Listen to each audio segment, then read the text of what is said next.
Welcome to Podnutz Daily, episode number 179 for July 21st, 2009.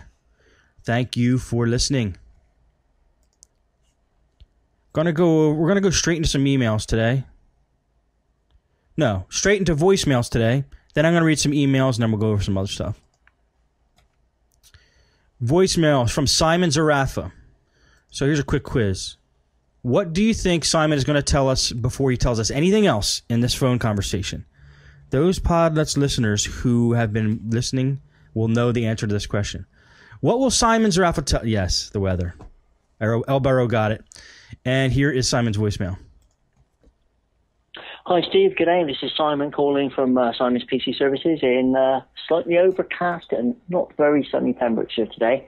Just listening to the most recent episode of Podnutz Daily, number 178, and you're reading out a question regarding using an XP boot CD to do a check disk on a Windows Vista-based system. My reading on this is that is not a very good idea, as I suspect you're about to say. The reason being that Windows Vista has actually introduced a slightly newer version of NTFS, which has got some additional features in it. The check disk tool that comes with Windows XP, and by extension anything built on Windows XP, which would also include things like the Ultimate Boot CD for Windows, etc., will possibly not recognize some of these new features, and doing a check disk therefore may then cause additional problems. So it's possibly best not to use a XP boot CD on a Vista system unless you're really stuck and have no other option, although personally I find some other way of dealing with the issue. On that basis, I'm not entirely sure yet that NTFS 3G, which is the NTFS reading tool that comes with a lot of versions of Linux, also understands this new version of NTFS yet. So I will check that out myself because I need to know. I use a couple of Linux distributions myself on occasions. One is called Parthead Magic, which you may have come across, which is a really cool free partitioning tool. But it goes way beyond that. It's got a lot of other really useful tools in it, apart from partitioning. It's essentially a mini Linux distro in its own right. And that's what I use sometimes for reading NTFS-based disks, because I need to check that the NTFS reading software in that is up to date. The other one I use very rarely, but occasionally find useful, is one called System Rescue CD, which is kind of along the same lines, but it includes a lot more different tools for recovering stuff from drives, etc., both of which will allegedly read NTFS drives, but I need to make sure that this latest version of NTFS, which Windows Vista introduced, will work with those Linux distros. If not, then we'll need to find some other way of dealing with the issues. Some of the issues that this new version of NTFS has brought into bear, you may have come across if you do service pack updates on Vista. If you go from Service Pack 0 to Service Pack 1, very occasionally, and it's happening more and more to me, you will get some really nasty errors when you boot the system following the installation of the Service Pack update, basically indicating that some files are corrupted, which were going to get replaced by the Service Pack update anyway, but for whatever reason it can't do it.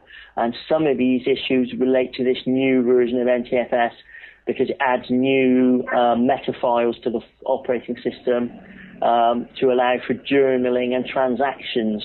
And this can cause problems when you're going from version Service Pack 0 to Service Pack 1 on Vista.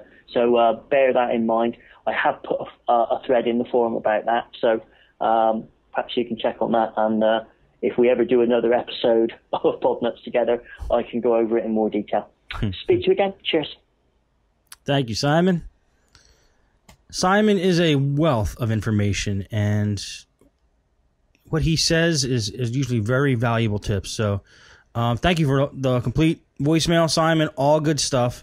Yeah, check disk from an XP disk. I didn't know if you could run it on Vista. It was brought up, and I honestly didn't know if you could do it. I love running check disk from a Vista from a Vista disk. Going into the command prompt and running check disk /r, it tells you in detail what's happening. It's a better version of check disk, I think. I don't know if it does anything more, but at least it tells you what it's doing more than the original on the XP. And if you don't have a Vista disk, I have an email I'm going to read. I'll read it right now. If you don't have a Vista disk, and this is from Mike Moto, who was a guest on the Great Tech Debate this weekend. Mike says, I heard you talking about using a Vista disk to run check disk /r. Here is a disk that is good to use if you do not have an actual Vista disk. I use this all the time for Vista. Hope you can use it. And the link is neosmart.net/blog/2008/Windows recovery. No, I'm sorry. Windows Vista recovery disk download. And those last 5 words are all separated by a dash.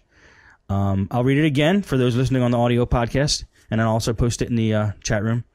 It's neosmart.net/blog/2008/Windows Vista recovery disk download. And Windows Vista recovery disk download is separated by dashes. Let me put that in the chat room for those of you listening live, as a reward for those of you listening live. And that, I'm gathering, I did not check that link yet, but I gather you could run check disk from that, which would be very cool. Okay, more emails here. This is from Citizen X, and she needs a little help here, guys. She says, I'm looking for feedback on how to utilize old technology for a project. I was recently handed this relic that still boots into Windows 98. Where's the relic? What is it? Okay, it's it looks like her subject line is Project IBM ThinkPad, so that is the relic she's talking about. I was recently handed this relic that still boots into Windows 98. I was told to, quote, hook it up. And I asked for a week, and I got 2 weeks. Looking for some true, out-of-the-box thinking. Which Linux version would you use, or would you keep 98 for the nostalgia? And she says, here's the video I made of the vintage laptop. It boot up and beeps included.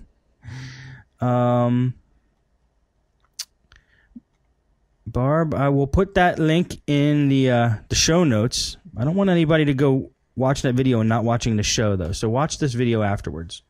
This is Barb's YouTube video about her IBM ThinkPad project she's working on. She needs a little bit of input. So let me throw that in the chat room. And you can check that out. I will also have to post that somewhere. Or Barb, why don't you Twitter that? And I'll retweet it to all the Podnutz people. And then they can give you some input for that. Next email is regarding the fee that I charge at my shop. This is from Chris. He says, hey, Steve, keep up the excellent work. Enjoying the show very much. Would be interested to know how your shop fees work as advertised on your Geek Force site.